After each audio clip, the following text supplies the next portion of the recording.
이 시간 우리 각자의 처소에서 예배하고 계실 텐데 혹시 옆에 가족분들이 있다면 우리 이렇게 인사했으면 좋겠습니다. 홀로 계셔도 이렇게 한번 인사해 보겠습니다. 이 저녁 하나님의 은혜를 받읍시다. 이렇게 인사하겠습니다. 이 저녁 하나님의 은혜를 받읍시다. 아멘.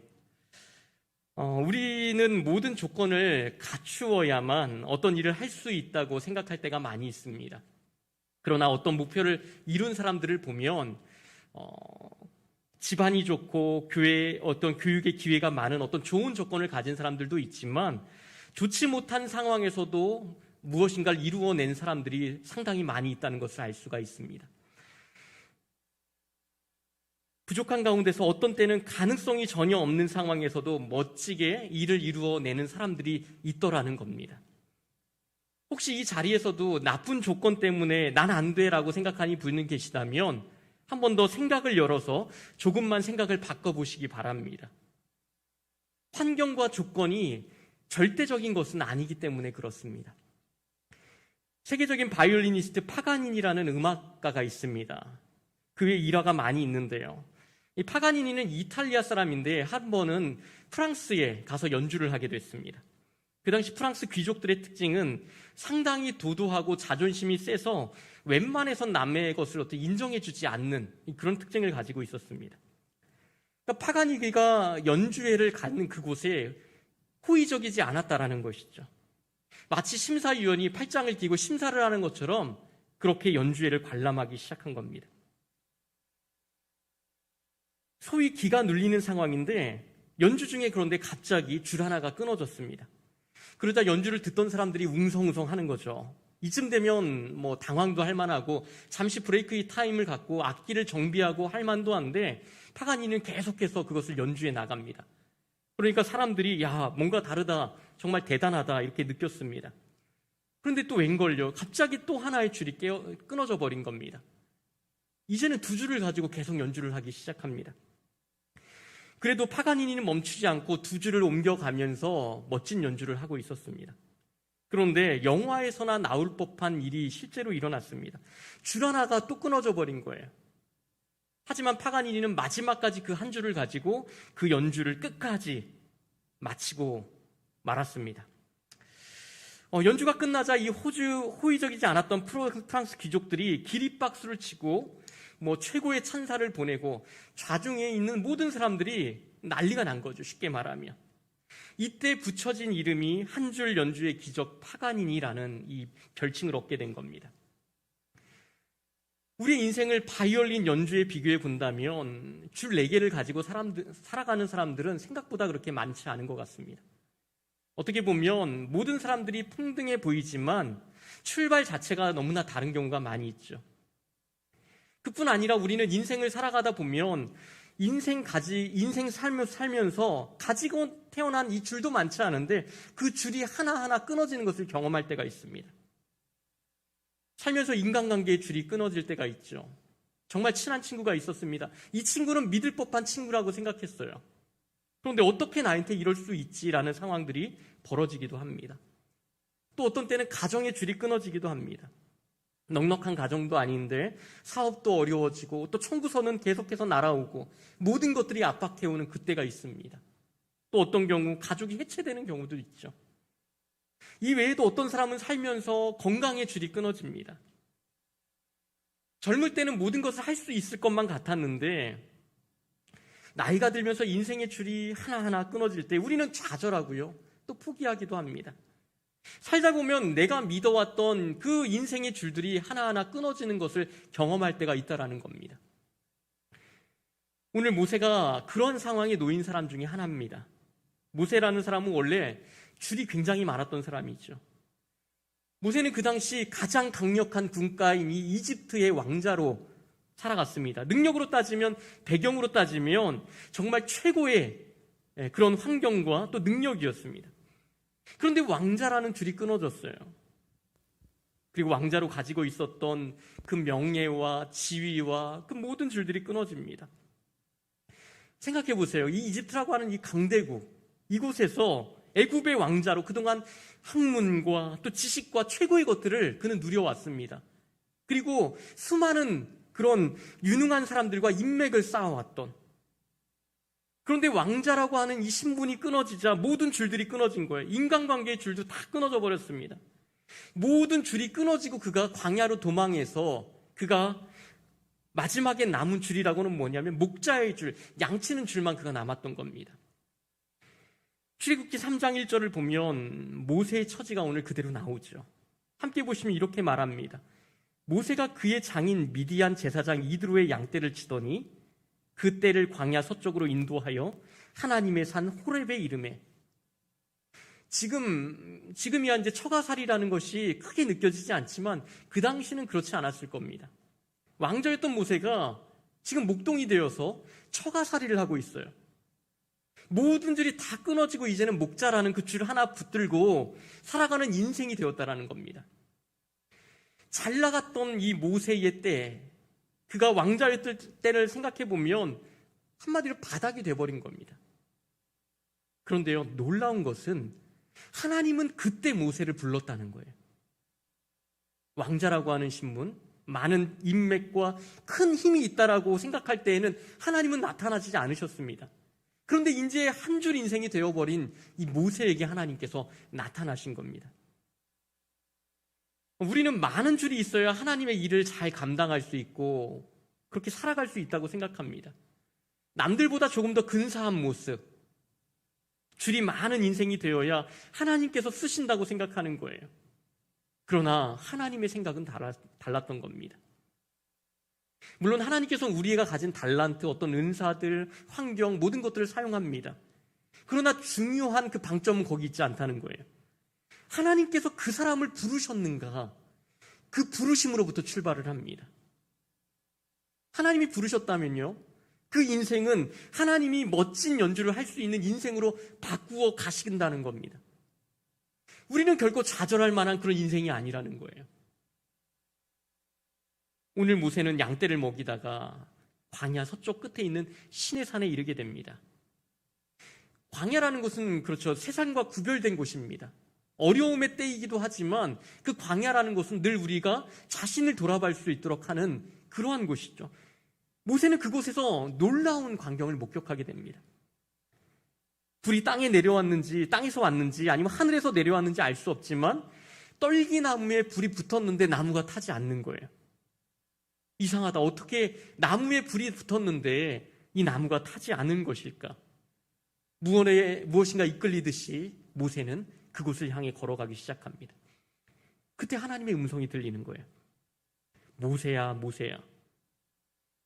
모세는 그 부르심에 즉각적으로 대답을 합니다. 하나님, 내가 여기 있습니다. 인생의 모든 꿈과 비전을 내려놓았을 그때에 오히려 모세는 하나님의 임재와 이 영광을 마주하게 된 겁니다. 하나님의 임재는 우리가 가장 연약해 있을 때, 우리가 가장 바닥에 있다라고 느낄 때 찾아오시는 것을 보게 됩니다. 사역을 하며 그럴 때가 있어요. 내가 많이 부족하다 느낄 그때에. 삶을 살아가면서 한계를 느낄 때가 우리가 있습니다. 전에는 내가 적어도 3줄 인생 정도는 되지 않나 이 생각을 할 때, 그럴 때 우리는 자신 있어 하지만 어느 순간 우리는 내가 2줄 인생도 아니고 1줄 인생과 같다라는 그러한 마음을 가질 때가 있습니다. 아내가 가끔 저에게 어떤 이 부족함들을 잘 짚어줄 때가 있습니다. 얼마 전에도 저에게 그러는 거예요. 사람의 마음을 헤아리는 마음이 부족하다. 제가 집에서 뭘 잘못했었나 봐요. 그런 얘기를 하더라고요. 그래서 나 정도면 한국 남자 평균은 되지 않느냐 제가 인정하면서도 이렇게 말을 했습니다. 우리는 부족함이 있습니다. 채워도 뭔가 늘 부족함을 느끼는 그런 때가 우리에게 있다라는 것이죠. 그러나 여러분, 힘을 내시기 바랍니다. 하나님이 부르신 인생이라면, 하나님의 임재와 영광을 우리가 볼 수만 있다면 하나님께서 그 인생 가운데 일하시고 역사하시기 때문에 그런 것입니다. 우리가 예배를 드리죠. 기도를 합니다. 말씀 속에서 하나님의 부르심과 임재와 영광을 우리가 누릴 수만 있다면 광야 가운데 내몰린 한 줄 인생과 같은 인생에게도 소망이 있다는 것을 하나님은 우리에게 오늘 보여주는 것입니다. 잘 아시는 송영희 시인을 생각해 보세요. 그녀는 중증 뇌성마비로 태어났습니다. 집안이 너무나 가난했어요. 뇌성마비로 태어난 아이에게 아무것도 해줄 것이 없었습니다. 아버지는 술과 담배와 또 과로로 병이 들었습니다. 어머니는 너무 몸이 병약해서 젖을 물릴 수도 없어요. 그런데 우유를 사 먹일 돈도 없었습니다. 그럼 그녀에게 무슨 줄이 남아 있었을까요? 경제적인 줄이 끊어졌습니다. 건강의 줄이 끊어졌습니다. 결혼이라는 줄이 끊어졌습니다. 똑바로 말할 수도 없고 노래할 수도 없었어요. 걸을 수도 없었습니다. 모든 줄이 다 끊어져 버렸습니다.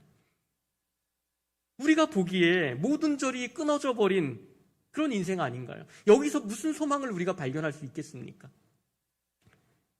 그러나 송명희 시인에게는 하나의 줄이 남았죠.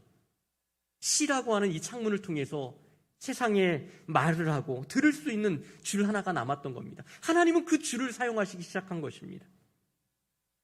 송명희 시인이 작사한 이 나라는 찬양이 있습니다. 제가 좋아했던 찬양인데요. 가사를 보면 이래요. 나 가진 재물 없으나, 나 가진 지식 없으나, 나 남에게 있는 건강 있지 않으나, 나 남이 없는 것 있으니, 나 남이 못 본 곳을 보았고, 나 남이 듣지 못한 음성 들었고, 나 남이 받지 못한 사랑 받았고, 나 남이 모르는 것 깨달았네.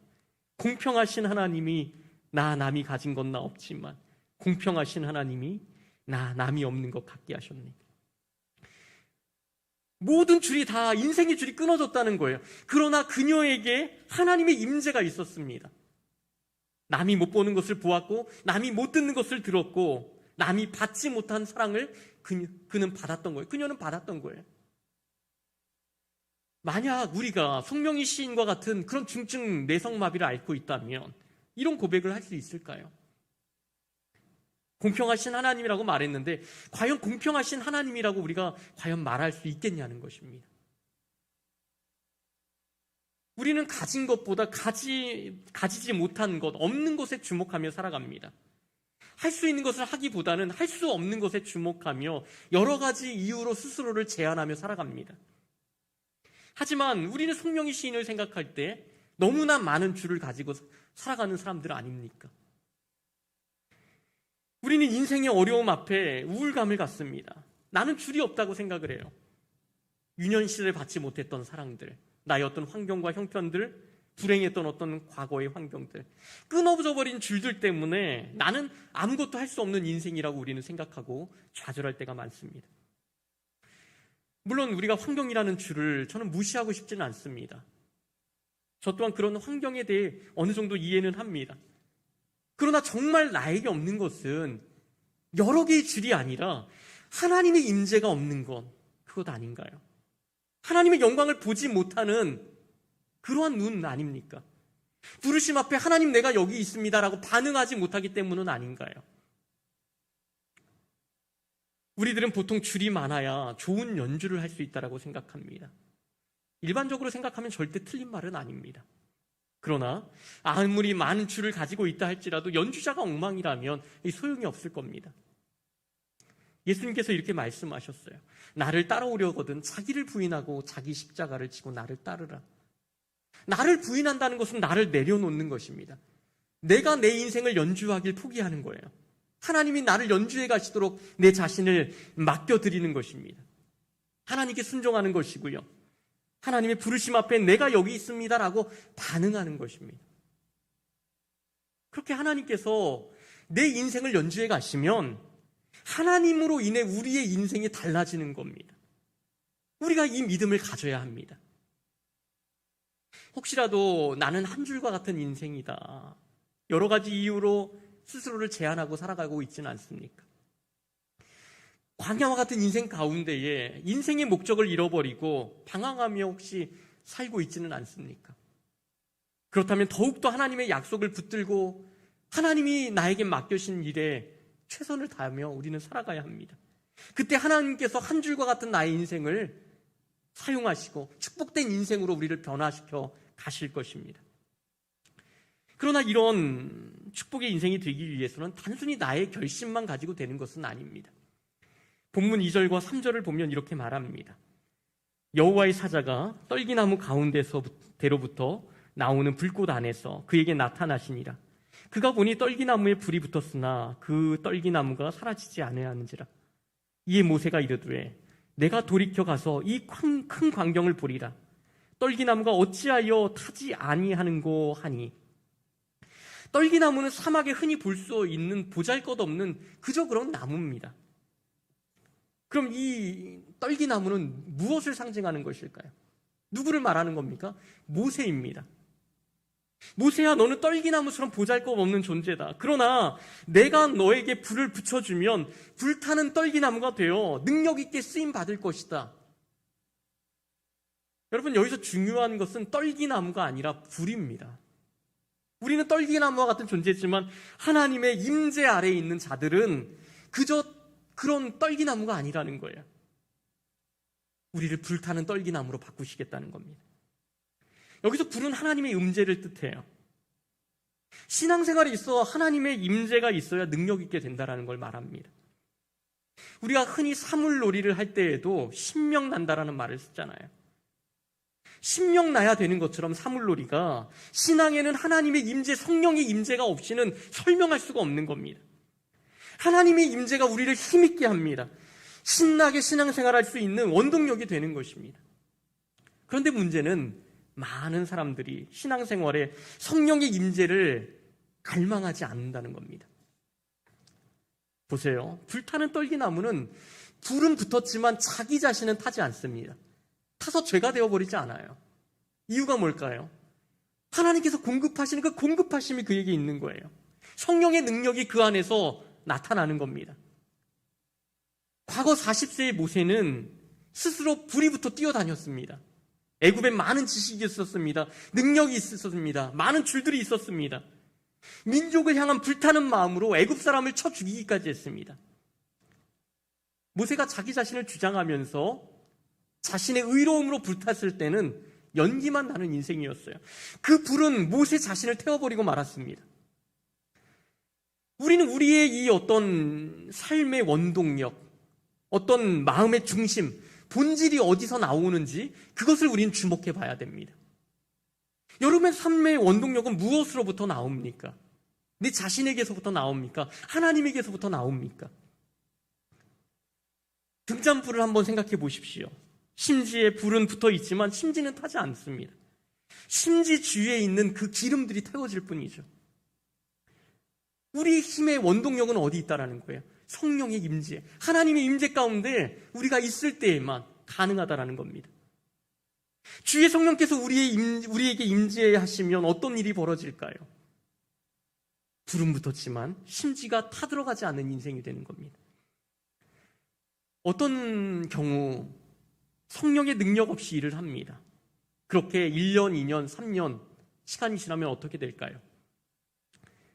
결국 자기 자신을 태우다가 심지가 다 타버리고 얼마 가지 못합니다. 심지가 타는 인생, 죄가 되어버린 인생이 되는 것이죠. 마태복음 23장 전체를 보면 한 장 모두가 바리새인들에 대해 책망하는 예수님의 말씀들이 나옵니다. 사실 객관적으로 따져보면 바리새인들은 누구보다 그 마음에 가장 큰 열심을 가졌던 그런 사람들입니다. 그들의 그 열심과 그들의 노력과 열정만 보면 예수님은 그들을 칭찬해도 전혀 손색이 없습니다. 도대체 바리새인들은 왜 예수님에게 책망을 받았을까요? 그 이유는 단 하나입니다.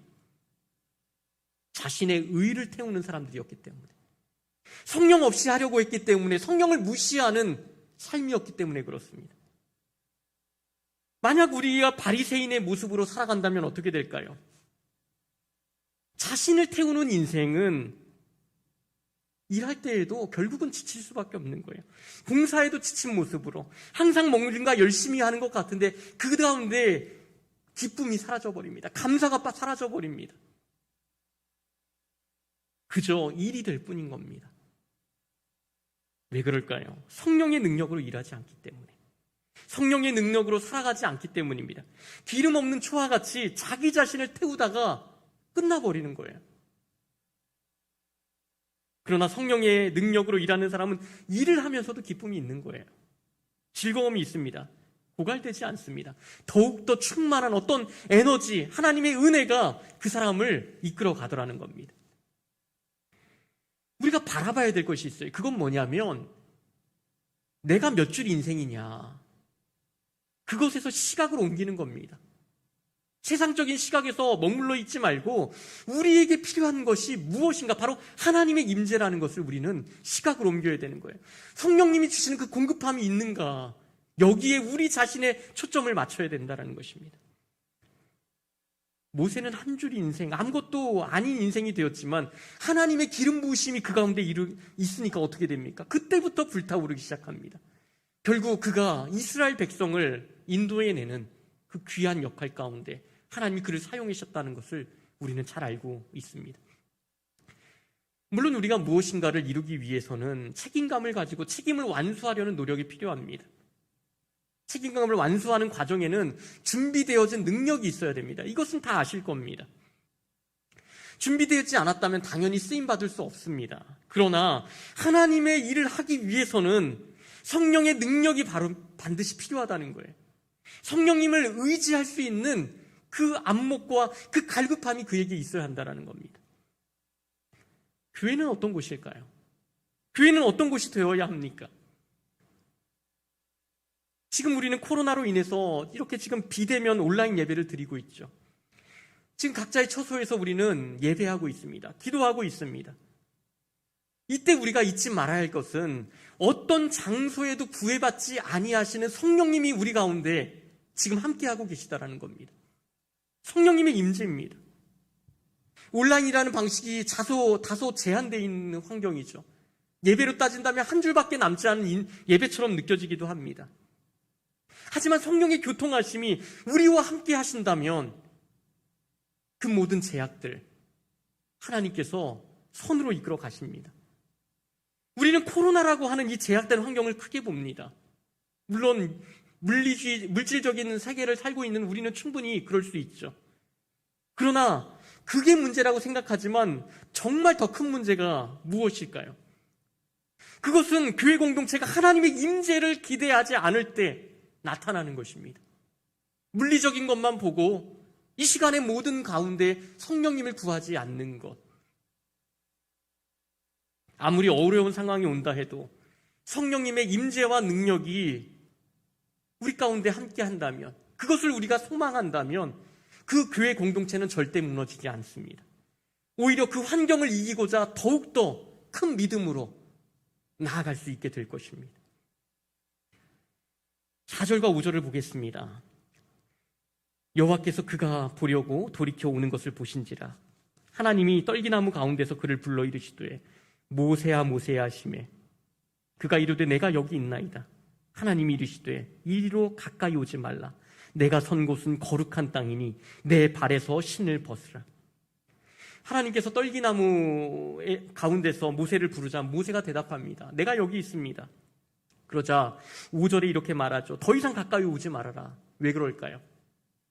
하나님의 이 임재가 너무나 강렬하기 때문에 죄인인 인간이 가까이 오면 모세가 죽어버릴 수 있기 때문에 그렇습니다. 그러면서 하시는 말씀이 뭐냐면 내가 선 곳은 거룩한 땅이다. 내 발에서 신을 벗어라. 땅은 그냥 땅인 거예요. 사실은 따로 구별되어진 땅은 없습니다. 그런데 왜 구별되어진 거룩한 땅이 되었을까요?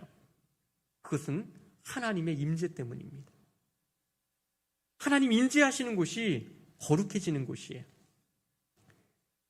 우리는 거룩하지 않습니다. 우리에겐 내세울 만한 것이 없습니다. 그러나 하나님이 우리 가운데 하나님께서 성령님께서 임재하시면 얘기가 달라지는 거예요. 한 줄 같은 인생이 전혀 달라지는 인생이 됩니다. 거룩한 존재가 되어지는 것입니다. 성령님께서 임재하시면 영원히 빛나게 될 것입니다. 세상은 우리를 통해 하나님의 영광을 보게 될 것입니다. 이제 말씀을 마치겠습니다. 우리가 서 있는 자리들이 있어요. 우리들이 선 자리는 평범한 삶의 자리입니다. 직장에서 늘 앉아있는 자리가 있습니다. 거래처가 있습니다. 학교가 있고 가정이라는 자리가 있습니다. 우리 삶에 주어진 평범한 일상의 자리들이죠. 하나님은 그곳으로 우리를 찾아오세요. 그리고 말씀하십니다. 내가 선 곳은 거룩한 땅이다. 내 발에서 신을 벗어라. 하나님의 임재가 우리의 삶을 덮을 때 그곳은 거룩한 땅이 됩니다. 참 어려운 시기를 지나면 많은 분들이 한 줄 인생과 같이 느껴질 때가 많을 겁니다. 평범한 일상의 삶을 살면서 남과 비교해보면 내가 마치 한 줄 인생처럼 느껴질 때가 많이 느껴집니다. 그러나 그러한 삶 가운데서 하나님은 찾아오십니다. 하나님의 임재가 우리를 새롭게 하십니다. 우리가 거기 서 있는 그 일상의 자리가 거룩해지고 하나님은 그렇게 임재로 말미암아 한 줄밖에 남아있지 않은 우리를 통해서 하나님의 나라를 우리가 있는 그 평범한 그 삶의 일상의 자리에서 펼쳐나가신다라는 겁니다. 그렇게 할 수 있는 것은, 그 힘은 하나님의 임재와 성령님의 임재와 그 능력이 우리 가운데 함께할 때라는 겁니다. 하나님 앞에서 나는 한 줄 인생입니다, 이런 고백이 있기를 바랍니다. 하나님의 임재를 붙드시기 바랍니다. 그때 하나님께서 우리를 불타는 떨기나무와 같은 인생, 하나님의 임재를 경험하는 축복된 인생으로 우리를 바꾸어 가실 것입니다. 우리 함께 찬양하며 나아가도, 기도하며 나아가도록 하겠습니다.